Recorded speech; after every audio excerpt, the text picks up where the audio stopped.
Okay, so earlier we have constructed this FP tree, and we have the transactions that might contribute to frequent patterns, frequent item sets, all encoded in this tree structure with the counts. And now we're going to show how do we do the partition. So we start from the least frequent item from P. So from the header table, we have a link that points us to here, to this node. So we will traverse the tree by going up the link, going up the transformed prefix path of this item to collect relevant transactions to patterns that include P. Okay, so here we go up P, M, C, A, F. Okay, so this is the path that we need. And we transform the prefix that gives us F, C, A, M, P. Okay, we don't have to write P here because now we're processing P. All the items end up here going to have the P as the prefix. So, so we have FCAM. Here we have a count 2 because P at this node has the count of 2. This says that anything that along this path, there's this set of items all have a count of 2. So this is how we get the first part of the P projected conditional pattern base. And now we, following the link to the second P, which is here, we take, because this P has a count of 1, so the support of this P is 1. Recall how the tree was built, that anything on the path of this branch going to have a count of 1. That was part of the transactions involving this P. So we take this path, CP, CBP. So we have CB put it here with support of 1. Okay. Then we go up to this header table and check on M. And M give us the link to this node.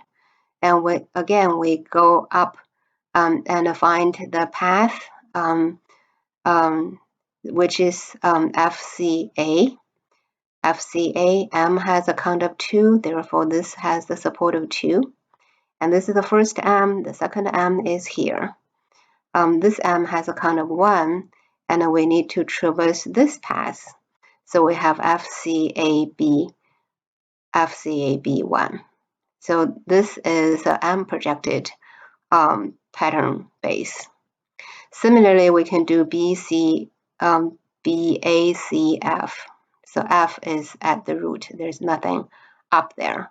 So we have an empty node and with a count of 4, support of 4. So this is how we're going to do the partition. And now, from each set of the partition, for example, from the P partition, we will be able to mine any possible frequent item set involving P. And from this set, we can mine all possible frequent item set involving M, but not P, because all the patterns involving P are already handled in this partition. Okay. So next we're going to do this. Before I move on, I want to make a point here. As you can see, now we have divided the entire database into disjoint partitions. All of those partitions are disjoint from each other, and this the following mining process can be done independently and using parallel processing techniques. So it can further improve the efficiency of the algorithm. So now let's look at this P conditional pattern base. So our subset that involving P, subset of transaction involving P are listed here. And from this, we repeat the steps that we did before, which is first to construct the header table. So this header table is different from our previous header table. This header table is for the entire transaction database. And now we have a header table for anything with prefix P. So now we have, we count all of that, the individual items. We have a support of threshold of 3. Therefore, F, A, and M, and B are all dropped. Only C has a count of 3. Okay. So from here, we can construct our P-ordered frequent items. Corresponds to the global step that applies to the entire database. We did order the frequent item set here for the entire database before we constructed this tree. And here at this step, we're going to use P-ordered frequency item set for this P conditional FP P conditional pattern base. So we have from here only C is frequent, so all the other items are dropped. So we have C2 and C1 because B is also infrequent, and we drop that. From this P-ordered frequent item, we built a P conditional FP tree, which is very small. We have 1 node. So from the single node, we can actually generate a frequent item set already. We have C equals 3. And then we apply the prefix P to this this frequent item set. So PC is the pattern that we mined from the P conditional pattern base, which again contains these 2 transaction records. Okay. This is actually more than 2 transaction records because this occurred twice, but this is the projected database involving the transactions containing P. Okay, so we did P, and we can go up. After P is done, we'll do M. When M is done, we do B, A, C, and F. So now we have M conditional pattern base. If we go up here, we can see this is our M conditional pattern base. So we gathered, again, we repeat the same steps. We use this to construct the header table to find the frequencies. The F occurs 3 times, C also 3 times, A is 3 times, B is once, so B is dropped. So only the frequent items is FCA, and based on that information, we can transform the original record into the M-ordered frequent item by dropping B. So we have FCA and FCA1. And this gives us, using this information, we can construct a M conditional FP tree that looks like this. As the first record, FCA, each have a count of 2. The second record again is FCA, so FCA, and we increase the count by this one. Okay. So from this again is a single pass tree. From any single pass tree, we can directly generate a frequent item set. So from FCA, we can actually generate all those combinations, and then we apply the prefix M because this is M conditional pattern, right? We apply the conditional, we apply the prefix M to each of the frequent items that we generated from the single pass tree. Okay, so those are a set of frequent items. The count, the support is what we have here, 3. So which is above the threshold. Similarly, we can do it for B and for A. For B, when we look at its conditional pattern base, there's nothing frequent. Therefore, our header table is empty. Therefore, everything else is also empty. So we did not generate any frequent items. It's an empty set. With A, we have this tree built from this A conditional pattern base, which gave us this set of frequent items after applying the prefix A. So we did the same thing for C. So all the frequent patterns generated along the way from the P, remember the P conditional pattern base, we generate a PC. The pattern PC is 3, has a support of 3. So this is a set of pattern frequent item set that containing P. It could contain any other items, but it must have P. And this from the M conditional pattern base, we generated this set of frequent items. This is the frequent items that must contain M, but definitely not having P. It might have any other items, but not having P, because everything has P is covered here. Similarly, from our B conditional pattern, we did not generate anything. We had an empty set, remember? A conditional, we generate some pattern, and those contains A but not B and P. Because any of those containing P will be covered here, containing M should be covered here, and M should be covered here. And lastly, we have the unique, the individual, the one item set, which is basically that we have collected right at the very beginning here, right, our F list.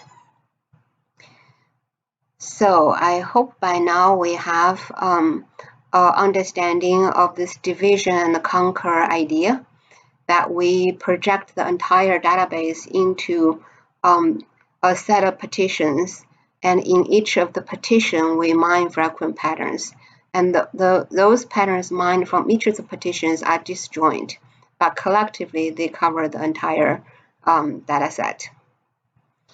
We can do using R and a priori algorithm to verify our process was correct and our result is correct. We set the support to be 0.6. Our data is, so I use the bit map as a matrix. So if you read this way, this is 1 record, 2 transaction record, 3, 4, 5. Those are the 5 transaction record. If a transaction record have F, the value is true. If a transaction record does not have F, so some of the transaction record does not have F, so it is false. This corresponds to this. Okay. So using this as the input, we running a priori algorithm gave us exactly the same result as what we have done manually here. It should be clear, but I also want to emphasize that the result, if you give a priori or FP-growth algorithm the same input, the outcome going to be exactly the same. The only difference between this a priori and FP-growth or the ECLET algorithm that we're going to discuss is the efficiency.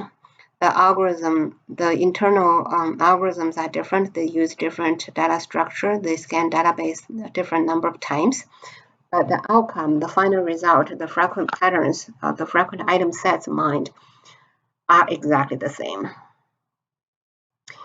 So I have 2 more slides to show, to echo the concept that we learned earlier, maximum frequent item sets, closed frequent item set. Using this example that we have here, you can actually draw your lattice.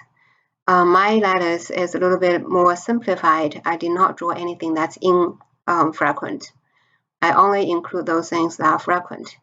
And using this, you can tell that with all the patterns that frequent item set that we mined, only 3 were maximal frequent item set. So you can save you lots of trouble by looking at the 3 and not the rest of all those nodes to understand what kind of patterns the data presents.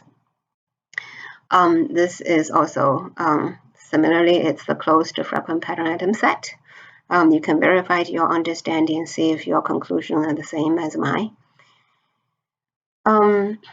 Another point I want to make is in our example that we just demonstrated, a full FP tree was reduced to single path trees. all empty tree very quickly. And this is not the typical situation. Okay, the typical situation is you will have you will generate conditional FP trees have more than one path, so you will still have multiple branches, but still you apply the same recursive steps to reduce it into smaller and smaller FP trees until you have a single path tree where you can collect the frequent item sets. While you building those conditional FP trees recursively, you grow the prefix. So let's see if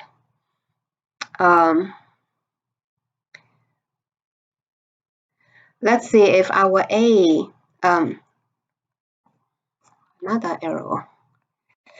If our A prefixed A conditional pattern base does not give us this neat one single path tree, if it gives us something like with branches, we will still perform the linkage and to find A C prefixed projection. We will find A F conditional pattern base. So through that process, we reduce the tree and grow our prefix. So here our prefix are all single prefix. When we find the frequent pattern from the FP tree, we apply this single prefix to the frequent patterns. That's when we have single path tree. When we have multiple branch paths in the tree, then we will grow our prefix. We will have A, C projected item sets. And when we generate frequent patterns, we will apply AC prefix to that. The book has example that shows that, and you can follow that example and see if that makes sense. If not, do post a question.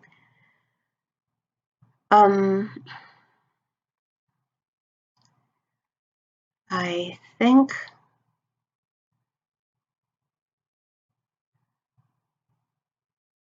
right. So at this time, we can actually summarize the FP growth mining method. And we have the basic idea is to partition the DB into disjoint subsets, and we mine frequent patterns in those subsets. We recursively grow frequent patterns from short to long patterns by growing prefixes. And the basic operation in FP growth algorithm is to count the local frequent items and build sub FP trees. We don't do pattern search or matching or counting the support, because the support is already there. It's easy to do addition and subtraction, and rather than counting how many items were there. So this is the major difference from the a priori. There are some open source implementations, FP growth. I believe R also has our FP growth. There is also a CBA package in R, which does FP growth, but also use the association rule generated for classification purposes. So that will be all what we have for the FP growth algorithm. Let me complete this video.